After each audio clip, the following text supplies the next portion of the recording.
All right, chapter 23 of the Scarlet Letter by Nathaniel Hawthorne is called The Revelation. And if you don't know what a revelation is, this is like a reveal. So something revelation is like when something is realized. And this chapter picks up right where the last chapter left off. It is election day, and Dimsdale is finishing up his sermon.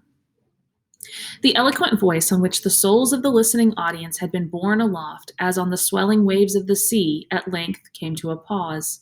There was a momentary silence, profound as what should follow the utterance of oracles. Then ensued a murmur and half-hushed tumult, as if the auditors, released from the high spell that had transported them into the region of another's mind, were returning into themselves with all their awe and wonder still heavy on them. In a moment more, the crowd began to gush forth from the doors of the church.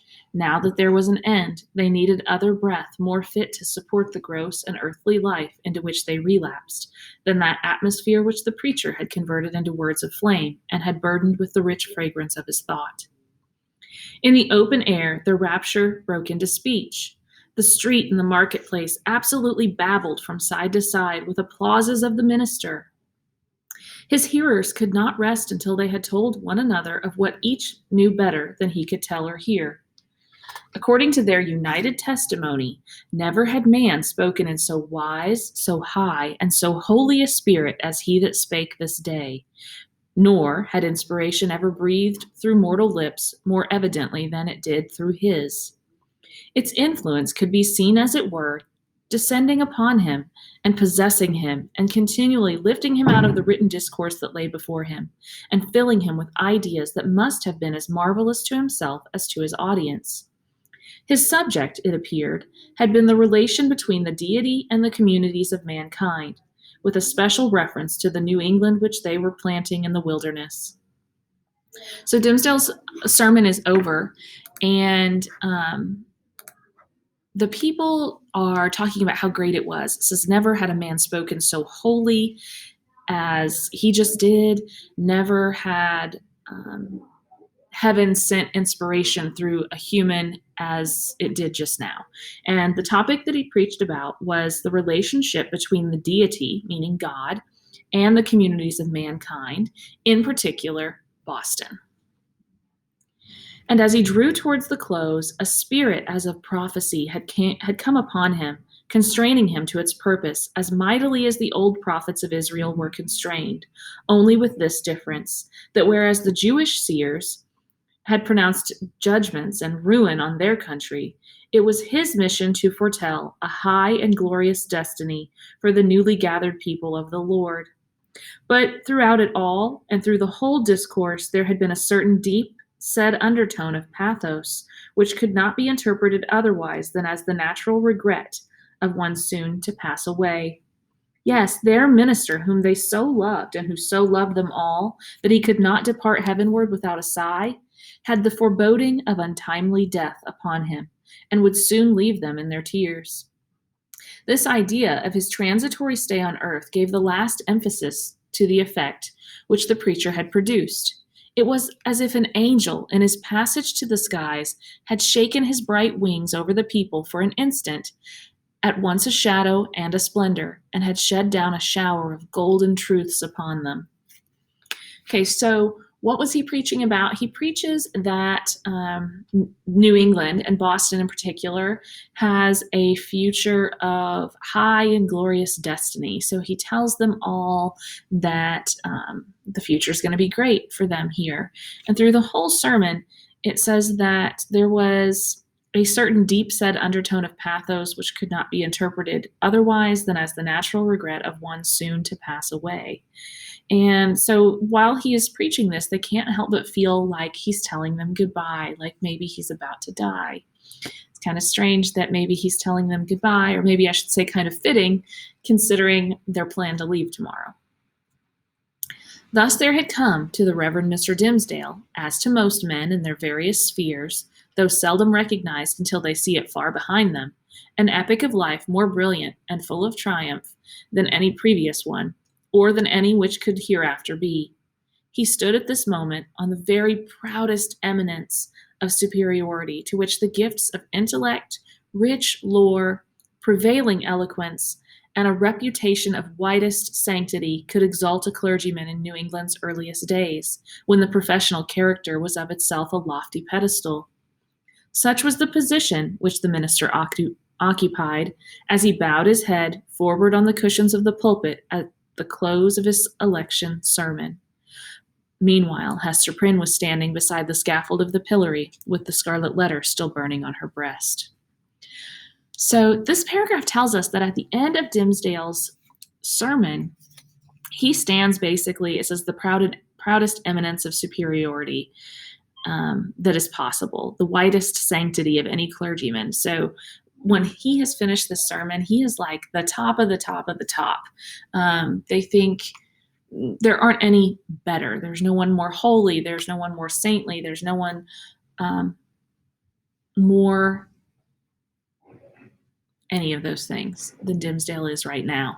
Meanwhile, Hester's still standing out by the scaffold where everyone has been staring at her Scarlet Letter and making her feel worse about it than she has since the first day she put it on when she was on the scaffold at the beginning of the book. So very stark contrast between Dimmesdale and Hester. Now was heard again the clangor of music and the measured tramp of the military escort issuing from the church door. The procession was to be marshaled thence to the town hall, where a solemn banquet would complete the ceremonies of the day. Once more, therefore, the train of venerable and majestic fathers was seen moving through a broad pathway of the people, who drew back reverently on either side as the governor and magistrates, the old and wise men, the holy ministers, and all that were eminent and renowned, advanced into the midst of them. When they were fairly in the marketplace, their presence was greeted by a shout. This, though doubtless it might acquire additional force and volume from the childlike loyalty which the age awarded to its rulers, was felt to be an irrepressible outburst of enthusiasm, kindled in the auditors by that high strain of eloquence which was yet reverberating in their ears. Each felt the impulse in himself, and in the same breath caught it from his neighbor. Within the church, it had hardly been kept down. Beneath the sky, it pealed upward to the zenith. There were human beings enough, and enough of highly wrought and symphonious feeling, to produce that more impressive sound than the organ tones of the blast, or the thunder, or the roar of the sea, even that mighty swell of many voices blended into one great voice by the universal impulse, which makes likewise one vast heart out of the many. Never from the soil of New England had gone up such a shout. Never on New England soil had stood the man honored by his mortal brethren as the preacher. So now that the sermon's over, everyone's come out of the church, and now we have the procession again. So they had the parade going into the church. They've got a parade going out of the church to the town meeting hall where they'll have a banquet. And everyone's cheering. There's never been a shout so loud, and there's never been a man more honored than Dimmesdale. How fared it with him then? Were there not the brilliant particles of a halo in the air about his head, so etherealized by spirit as he was, and so apotheosized by worshipping admirers? Did his footsteps in the procession really tread upon the dust of earth? So they're like, is he really a human? Is he already transforming to an angel, sort of, is what they're asking.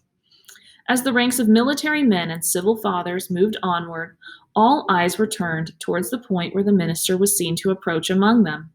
The shout died into a murmur as one portion of the crowd after another obtained a glimpse of him. How feeble and pale he looked amid all his triumph. The energy, or say rather, the inspiration which had held him up until he should have delivered the sacred message that brought its own strength along with it from heaven, was withdrawn now that it had so faithfully performed its office. The glow which they had just before beheld burning on his cheek was extinguished, like a flame that sinks down hopelessly among the late decaying embers. It seemed hardly the face of a man alive. With such a death-like hue, it was hardly a man with life in him that tottered on his path, so nervelessly, yet tottered and did not fall. So before the sermon, we talked about how Dimmesdale had changed as far as he was full of energy and invigorated, and it was like he was just being carried on this mission. Now that that mission has been completed, he's given his sermon, all of that strength and life has sort of drained from him. He's now described as feeble and pale. death-like as he's leaving the church in the procession. One of his clerical brethren, it was the venerable John Wilson, observing the state in which Mr. Dimmesdale was left by the retiring wave of intellect and sensibility, stepped forward hastily to offer his support. The minister tremulously but decidedly repelled the old man's arm. He still walked onward, if that movement could be so described, which rather resembled the wavering effort of an infant with its mother's arms in view, outstretched to tempt him forward. And now, almost imperceptible as were the latter steps of his progress, he had come opposite the well-remembered and weather-darkened scaffold, where long since, with all that dreary lapse of time between, Hester Prynne had encountered the world's ignominious stare. There stood Hester, holding little Pearl by the hand, and there was the scarlet letter on her breast. The minister here made a pause, although the music still played the stately and rejoicing march to which the procession moved. It summoned him onward to the festival, but here he made a pause. So Dimmesdale looks so weak. They're afraid that he's going to fall over, and Reverend Wilson tries to help him, but Dimmesdale pushes him away. He's barely making movement at this time. His steps are barely perceptible, is what it says.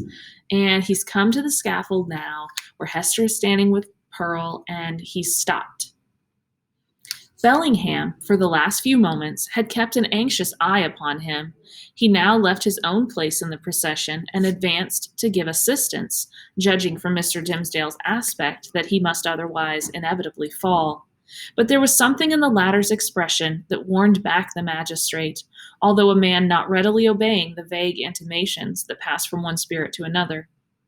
The crowd, meanwhile, looked on with awe and wonder. This earthly faintness was, in their view, only another phase of the minister's celestial strength, nor would it have seemed a miracle too high to be wrought for one so holy, had he ascended before their eyes, waxing dimmer and brighter and fading at last into the light of heaven. So the people are watching this, and they just feel like this is part of God's plan almost. This is just part of this saintly angel of a man and his transformation, because like I said, they feel like he's telling them goodbye. It would not have been too much for them to believe if he was just floated up through thin air into the heavens right before their eyes. That wouldn't have been a surprise, because he's so saintly that they think that could happen. He turned towards the scaffold and stretched forth his arms. "Hester," said he, "come hither. Come, my little Pearl." It was a ghastly look with which he regarded them, but there was something at once tender and strangely triumphant in it. The child, with the bird-like motion which was one of her characteristics, flew to him and clasped her arms about his knees. Hester Prynne, slowly, as if impelled by inevitable fate, and against her strongest will, likewise drew near, but paused before she reached him. At this instant, old Roger Chillingworth thrust himself through the crowd, or perhaps so dark, disturbed, and evil was his look, he rose up out of some nether region, to snatch back his victim from what he sought to do. Be that as it might, the old man rushed forward and caught the minister by the arm. "Madman, hold! What is your purpose?" whispered he. "Wave back that woman! Cast off this child! All shall be well. Do not blacken your fame and perish in dishonor. I can yet save you. Would you bring infamy on your sacred profession?" "Ha, tempter! Methinks thou art too late," answered the minister, encountering his eye, fearfully but firmly. "Thy power is not what it was. With God's help I shall escape thee now." He again extended his hand to the woman of the Scarlet Letter. So Chillingworth's trying to stop him. He's like, "What are you doing? Don't be ridiculous. This is not the right thing. I can save you. You don't want to bring dishonor to your reputation or your profession as a minister." But Dimmesdale says, "You're too late. God's helping me now. Your strength isn't what it was." "Hester Prynne," cried he,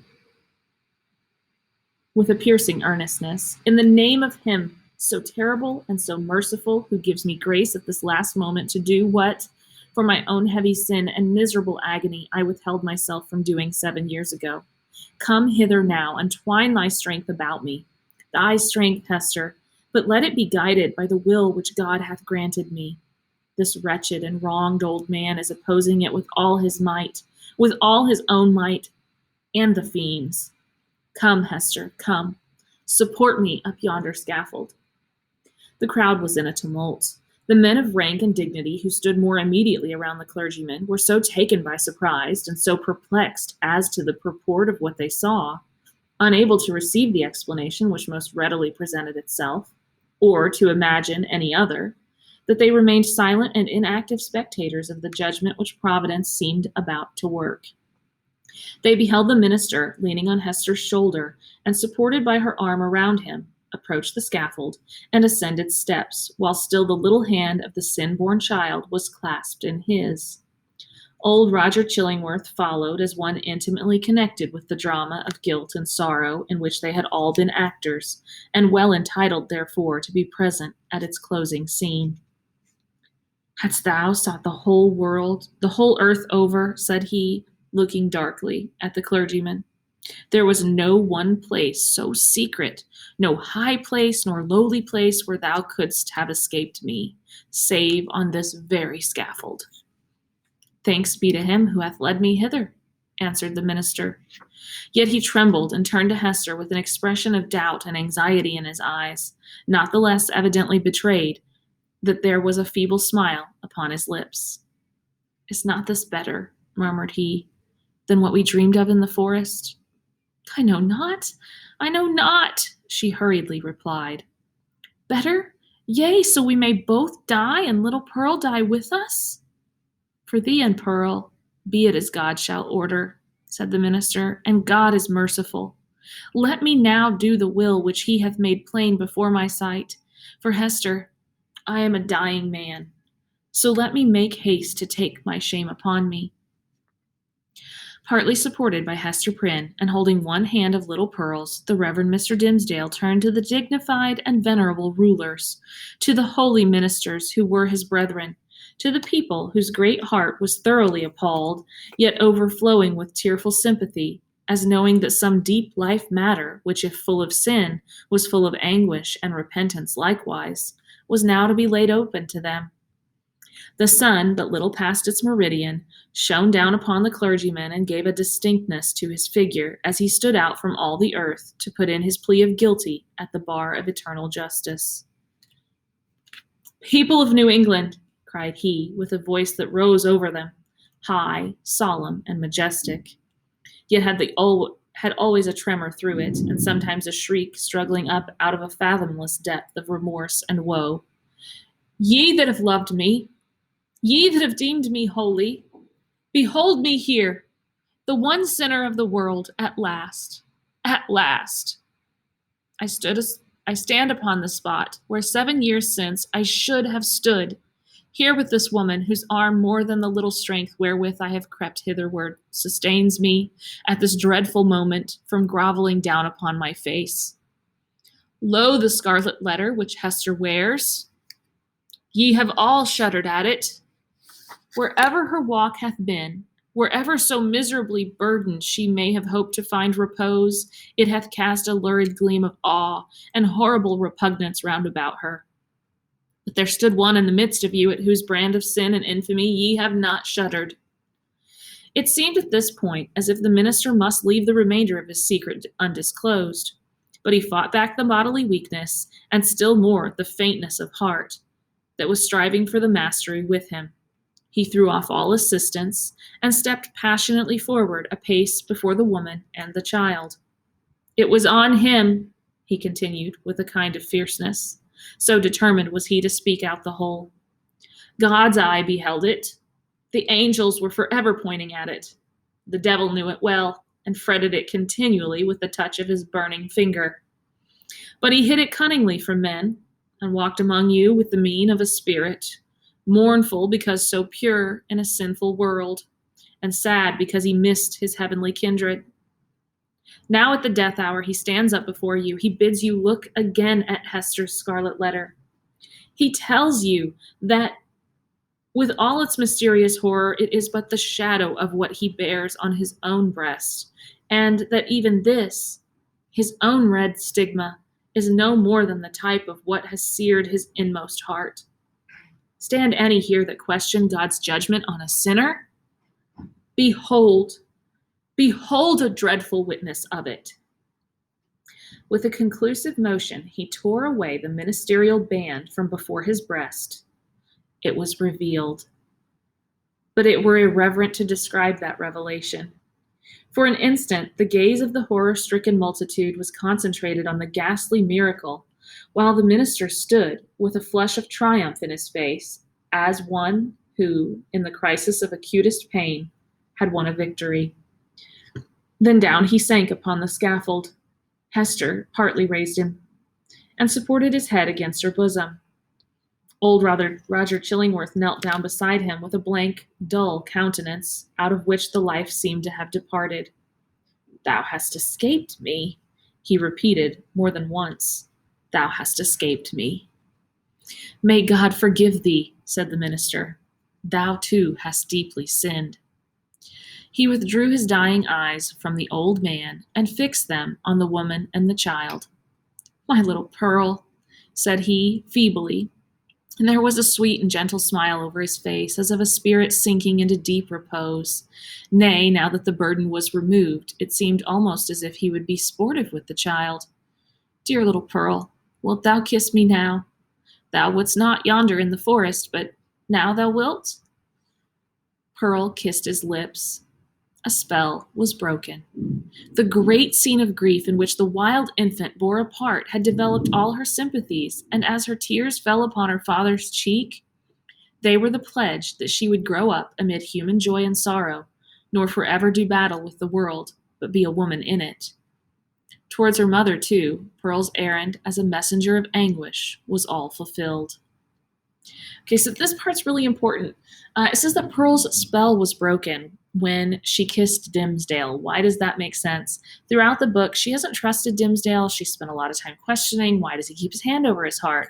And it's talked about how that was kind of Pearl's job to keep reminding us, the reader, but also Hester and everyone of what happened. So she, according to this paragraph, and you may want to go back and reread it again, the spell that was causing her to be such a little, like a rotten child, and causing her to not trust Dimmesdale, all of that is gone now that she knows who her father is, now that he has owned where she comes from and she knows her origin. She'll be able to go on and live a happy life. Not rather than do battle with the world, she will be a woman in it. So, again, you may want to revisit that paragraph one more time. "Hester," said the clergyman, "farewell." "Shall we not meet again?" whispered she, bending her face down close to his. "Shall we not spend our immortal life together? Surely, surely we have ransomed one another with all this woe. Thou lookest far into eternity with those bright dying eyes. Then tell me what thou seest." "Hush, Hester, hush," said he with tremulous solemnity. "The law was broke. The sin here so awfully revealed. Let these alone be in thy thoughts. I fear it may be that when we forgot our God, when we violated our reverence each for the other's soul, it was thenceforth vain to hope that we could meet hereafter in an everlasting and pure reunion. God knows, and he is merciful. He hath proved his mercy most of all in my afflictions, by giving me this burning torture to bear upon my breast, by sending yonder dark and terrible old man to keep the torture always at red heat, by bringing me hither to die this death of triumphant ignominy before the people. Had either of these agonies been wanting, I had been lost forever. Praised be his name. His will be done. Farewell." That final word came forth with the minister's expiring breath. The multitude, silent till then, broke out in a strange, deep voice of awe and wonder, which could not as yet find utterance, save in this murmur that rolled so heavily after the departed spirit. Okay, so as the chapter ends, Dimmesdale has taken his final expiring breath. And he's told Hester goodbye.